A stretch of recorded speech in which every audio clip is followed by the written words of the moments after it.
আজ এতগুলো বছর কেটে গেল, এই ছোট্ট বৃদ্ধাশ্রমের ঘরটাই আমাদের এই দুটো বুড়ো বুড়ির আশ্রয়স্থল।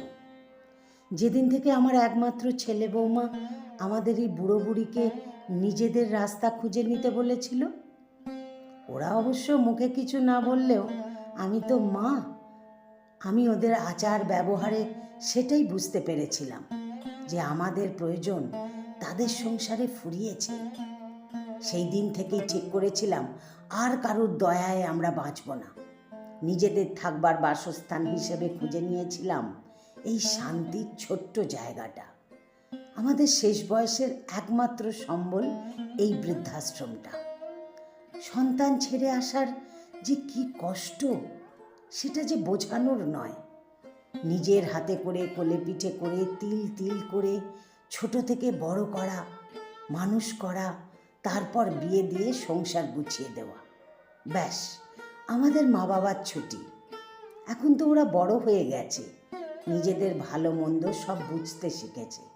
ওদের এই ছোট্ট সংসারে আর কোনো প্রয়োজন ছিল না আমাদের এই দুজনের। ওদের সংসার ওরা নিজেরাই দেখাশোনা করতে পারবে। বড্ড তাড়াতাড়ি বড় হয়ে গেল যে ছেলেটা। প্রথম ছেলেটা মাইনে থেকে যা টাকা বাঁচত সেটা কুরিয়ার করে পাঠাতো। সে অবশ্য কোনোদিনই চোখের দেখা দেখতে আসেনি। তারপর সব টাকা পয়সা দেওয়া বন্ধ হয়ে গেল।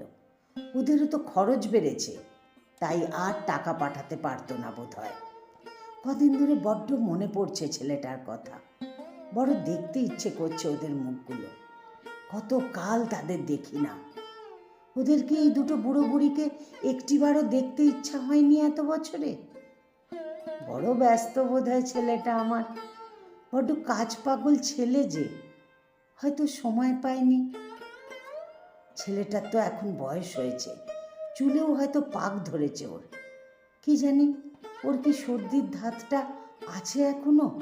এখনো কি বৃষ্টিতে ভিজলে চোখ লাল হয়ে হাঁচি হয়? ছোটবেলায় যখন স্কুল থেকে বৃষ্টিতে ভিজে ছেলেটা ফিরতো, তখন ওর চোখ দুটো লাল হয়ে যেত আর সারাক্ষণ হাঁচি হতো। তখন দুধের মধ্যে হলুদ দিয়ে খাওয়াতাম জোর করে। উফ, সেসব দিন ছিল বটে। নাতিটা নিশ্চয়ই অনেকটা বড় হয়ে গেছে এখন। এখন আমাদের কথা কি আর তার মনে আছে নাকি? যখন ছোট্ট ছিল আমার কাছে শোবে বলে সে কত কান্নাকাটি করত। তখন তো আমার আর দাদুর মাঝখানে শুয়ে রোজ রাতে ঘুমের আগে গল্প শুনত। এখন বড় হয়ে কেমন দেখতে হয়েছে ওকে। ছোটবেলায় তো একদম আমার বাবুর মতো দেখতে ছিল। আর বৌমার মাইগ্রেনের ব্যথাটা এখনো আছে। তখন যখন ব্যথা হতো আমি নিজে মালিশ করে দিতাম, বেশ আরাম পেত। এখন সে সবার কেই বা করে দেবে? নিশ্চয়ই যন্ত্রণায় খুব কষ্ট পায় বৌমা। খুব মনে পড়ে ওদের কথা। কত কাল দেখি না ওদের। ওদের কি একটিবারও মনে পড়ে না আমাদের কথা?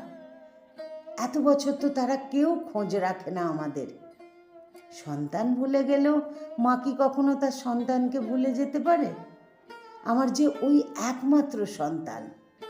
এখানে অবশ্য আমরা বেশ আনন্দেই আছি দুজনে মিলে। এখানেও তো কত ছেলে মেয়ে আমাদের। দুবেলা যত্ন আত্তি করছে, সেবা করছে, মুখে মুখে খাবার দিচ্ছে। এই তো সেদিন ওর বাবা বাগানে মর্নিং ওয়াক করতে গিয়ে পড়ে গিয়ে সে কি বিপত্তি ঘটালো। এখানকার সব ছেলেরা মিলে এসে ধরে বিছানায় শুইয়ে ডাক্তার ডেকে ওষুধপত্র কিনে দিল। তারাই তো সবাই সেবা করে যত্ন করে সারিয়ে তুলল। তারপর ওই আগের মাসেই তো আমাদের বিয়ের দিন গেল। ওরা সুন্দর করে সাজিয়ে কেক এনেছিল।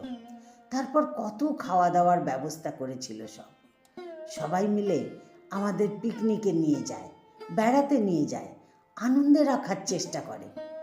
কিন্তু মায়ের মন তো সেই সন্তানের দিকেই পড়ে থাকে। বড্ড মনে হয় ছেলেটার কথা। এই বয়সে এইটুকুই তো প্রাপ্য ছিল এই বুড়ো বাপ-মাটার।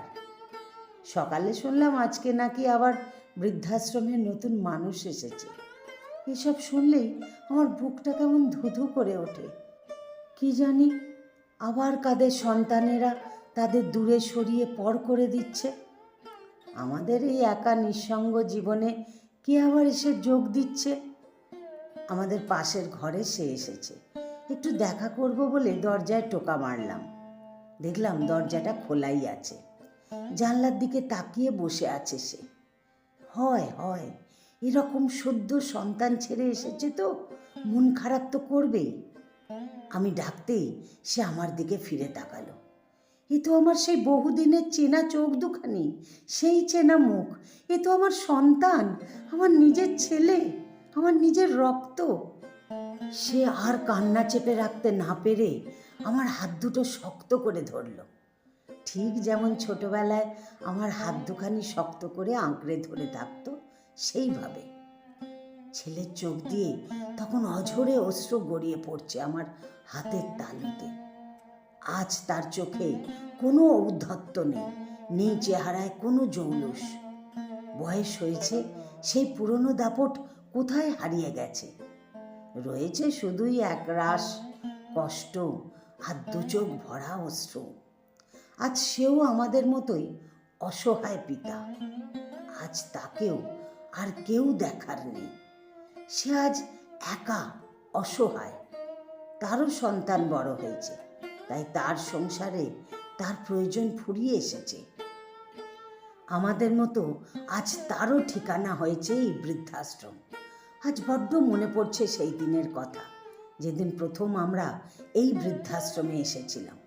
সেই দিন আমারও তো এরকমই চোখ ভর্তি জল ছিল। সারা রাত ধরে কাঁদতাম।